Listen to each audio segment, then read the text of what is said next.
அனைவருக்கும் வணக்கம். இந்த பதிவு ஒரு அற்புதமான பதிவு.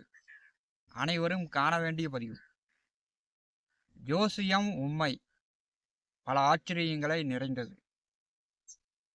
பார்த்தீங்கன்னா, அவரவர் பிறந்த நேர அடிப்படையில் பார்த்தீங்கன்னா லக்ன புள்ளி எந்த நட்சத்திரத்தில் லக்ன புள்ளி விழுகிறதோ அந்த நட்சத்திர புள்ளி வழியே ஜாதகனுடைய குணாதிசயங்கள் இறுதி வரை செல்லும். ஜாதகத்தில் நடக்கக்கூடிய உண்மையை சொன்னால் பார்த்தீங்கன்னா மக்கள் ஏற்றுக்கொள்ள மாட்டார்கள். இந்த பதிவினுடைய தலைப்பே தான். இதில் பல ரகசியங்களை, என்ன அனுபவபூர்வமாக நடந்த உண்மைகளை என்னுடைய குருநாதர்கள் அவங்க ஜோசியம் பார்த்த உண்மைகளை இந்த பதிவில் பகிர்ந்து கொள்ள விரும்புகிறேன். ஜோசியம் அப்படிங்கிறது ஒரு மனிதனுடைய வாழ்க்கையில் நல்லதை மட்டும் சொல்கிறதுக்கு இல்லை, ஜாதகத்தில் நடக்கக்கூடிய கெட்டதையும் சொல்வதற்கு தான் ஜோசியம். பார்த்தீங்கன்னா, ஒரு மனிதன் இளம் வயதில் கஷ்டப்படுவதை விட, அதாவது திருமணத்திற்கு முன்னாடி கஷ்டப்படுறது ஜாதகனோட சேர்ந்தது. திருமணத்திற்கு பின்னாடி கஷ்டப்படுறாரு அப்படின்னா அது அவருடைய குடும்பம் சார்ந்தது, மனைவி மக்கள் குடும்பம் சார்ந்தது. ஒரு ஜாதகனுக்கு முன் வயதில், அதாவது ஏறத்தாழ ஒரு 40 வயதிற்குள் ஒரு கெட்ட திசைகள் வருது, ஒரு பிரச்சனை இருக்குது, அதிகமாக கஷ்டப்படுறாரு அப்படின்னா அது ஜாதகனை சார்ந்தது. ஜாதகன் பின்னாடி வயதில் கஷ்டப்படுறாரு, அவரால் அவருடைய ஜாதகத்தால் குடும்பத்துக்கு பிரச்சனை வருது அப்படின்னா அதை யாரும் ஏற்றுக்கொள்வதற்கான மனநிலையில் மக்கள் இல்லை. அது எப்படிப்பா, அது நான் எப்படி, என்னால் என்னுடைய குடும்பம் கெடும் அப்படின்னு யாரும் அதை ஏற்றுக்கொள்ள மாட்டார்கள்.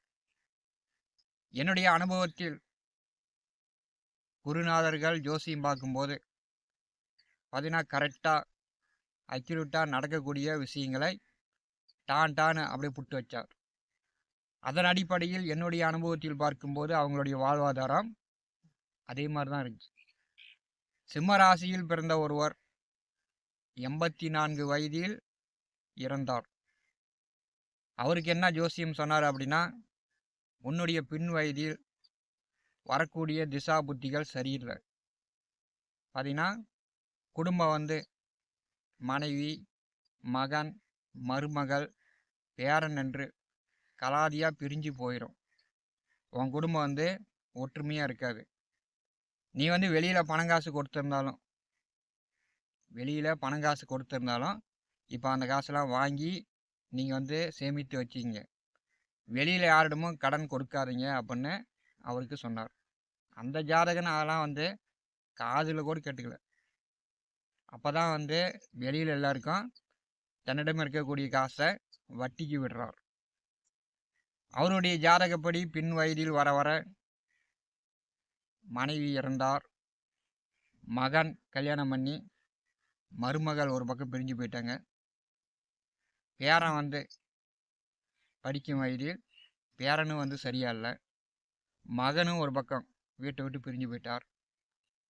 ஜாதகனுடைய நிலை பின் வயதில் பார்க்கும்போது அவர் சம்பாதித்த பணம் எல்லாம் கடன் கொடுத்து, கடன் வாங்கினவர்கள், அவரிடம் இருந்து பணம் வாங்கினவர்கள் அப்படியே மறைச்சிட்டாங்க. யாருமே ₹1 திருப்பி தரல. ஜாதகன் இறக்கும்போது பின் வயதில் அவர் இருக்கும்போதே வீடு இடிஞ்சு போச்சு. அவரோடைய சொத்துக்கள் காடு ஓட்டுறதுக்கு ஆள் இல்லை. அவருடைய குடும்பம் அதோட கலாதியாக போயிடுச்சு. ஒருவருக்கு முன் வயதில் திசைகள் கெட்டு போயிருந்தாலும் பின்னாடி வயதில் ஒரு 40 வயதுக்கு மேல் வரக்கூடிய திசைகள் நல்ல திசையாக வரணும். கெட்ட திசையாக வந்துச்சுன்னா ஜாதகன் மட்டும் இல்லை, ஜாதகனுடைய குடும்ப நபர்களும் கஷ்டப்படுவாங்க. இப்போ இருக்கின்ற காலகட்டத்தில் உண்மையை சொன்னால் யாருமே நம்புறதில்லை. ஒருத்தருக்கு சிம்ம லக்னம், ராகு திசை நடக்குது, ராகு திசையில் திருமண வயதில் இருக்கிறாங்க.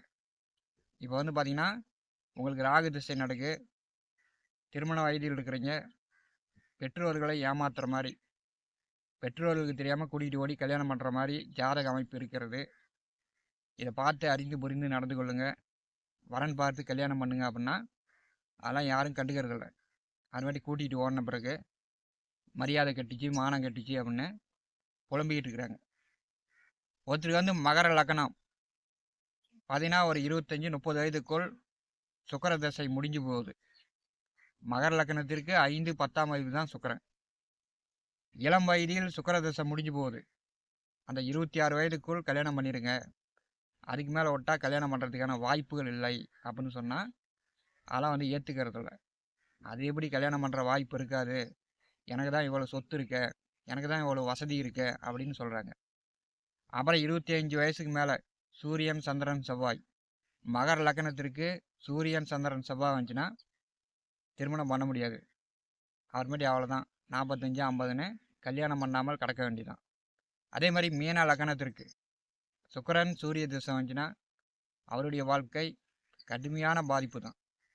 திருமண வயதில் இந்த கெடுக்கக்கூடிய திசைகள் வரும்போது தான் பெற்றோர்கள் வந்து புரோகர்களிடம் ஜாதகத்தை கொடுத்து மும்மரமாக வரன் பார்க்கிறார்கள். அப்போ மும்மரமாக வரன் பார்க்கும்போது என்னாகும், மீடியேட்டர்கள் புரோகர்கள் நல்லா ஜாலியாக தாராளமாக பணம் வாங்கி செலவு பண்ணிகிட்டு இருப்பாங்க. இவங்களுக்கு வந்து வரன் பார்க்க மாட்டாங்க, வரன் வந்து செட் பண்ண மாட்டாங்க. இவங்க போய் எத்தனை இடம் வரன் பார்த்தாலும் ஒன்று கூட செட் ஆகாது. தனக்கு வந்து நேரம் நன்றாக இருக்கும்போது தான், ஜாதகத்தில் நல்ல நேரம் இருக்கும்போது அதை வந்து கரெக்டாக பயன்படுத்திக்கணும். ஜாதகத்தில் கெட்ட நேரம் வரும்போது அந்த நேர காலத்தில் நம்ம வந்து எந்த காரியத்தை முயற்சி செஞ்சாலும் அது வந்து தோல்வியில் தான் போய் முடியும். 50,000 ரூபா கடன் வாங்கிட்டு காட்டையே விட்டுட்டு போனவர்கள்லாம் இருக்கிறாங்க. 50,000த்துக்கு ஒரு 20 வருஷத்துக்கு முன்னாடிலாம் சொத்துக்கள் விலை வந்து ரொம்ப கம்மி. அப்போ வந்து 50,000 ரூபா கடன் வாங்கிட்டு 50,000த்துக்கு 80,000 வட்டி கட்டி அந்த வட்டிக்கு அவசரம் காட்டையே விற்றுட்டு நடுத்தெருவுக்கு வந்தவர்கள்லாம் நிறைய பேர் இருக்கிறாங்க.